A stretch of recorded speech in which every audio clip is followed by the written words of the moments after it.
लेखीवर आम्ही बसणार नाही, आम्हाला जातीचा दाखला आणून द्या या ठिकाणी, नंतर आम्ही ठरवू। मुख्यमंत्री यांनी 3 वेळा बैठक आमची रद्द केली आणि एखाद्या जातीसाठी रात्रीच्या 2ला मीटिंग घेतली जाते आणि कोळी महादेव समाजाची मीटिंग म्हणलं की 1-2 भांडगुळ भरकू बोगस आमदाराच्या पत्रावरून आमची बैठक रद्द केली जाते। अशा शासनाला धडा शिकवण्यासाठी महाराष्ट्रभर आंदोलन चालू आहे। विरोधी उद्धव ठाकरे यांनी आपल्याला पंढरपूरमध्ये आश्वासन दिलं आणि ते सत्तेवर आले, त्यांना कोळी समाजाचा विसर पडला।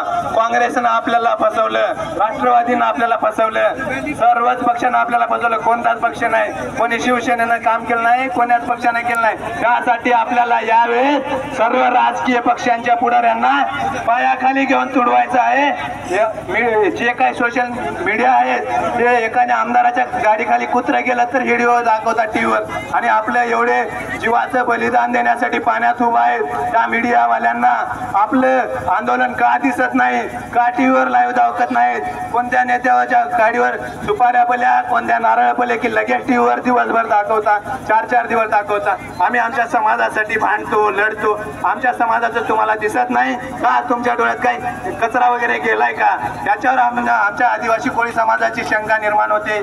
आपला कोणताही पक्ष नाही। काही जण इथे येऊन सांगतात मला कोणी बैठकीला बोलवलं नाही। अरे बोलवायची गरज नसते समाजाच्या याला, आपण काय कुठले जहागीरदार नाही। समाजाच्या लढ्यामध्ये सहभागी होत असताना कोणी आमंत्रित करल नाही करल, आपण स्वतः त्या ठिकाणी जायचं असते। रोज आपण आपल्या मालकासाठी माईकवर बोंबलतो, मग आपल्या समाजाला कोणी बोगस म्हणलं तर आपल्या तोंडात काही अडचण निर्माण होते का? याच्यावर बी समाजाची शंका निर्माण व्हावी। कारण तुम्ही इथं येऊन 2-2 तास बोलता आंदोलनाच्या ठिकाणी, मग समाजाचे प्रश्न तुम्हाला दिसत नाहीत का? समाजाची 3 वेळा बैठक रद्द केली, तेव्हा तुम्ही काय करता? याच्यावर समाजानं गांभीर्याने विचार केला पाहिजे। इथं येऊन कोणीतरी भडकवते म्हणजे ती आपलं काम करत नाही। समाजहितासाठी बोलणाऱ्यासाठी हे अहोरात्र 15 दिवस मेहनत घेतली, त्या समाज बांधवांना आधार द्या, सहकार्य करा। हा लढा आपला थांबत नाही, आपल्याला थांबवायचं नाही।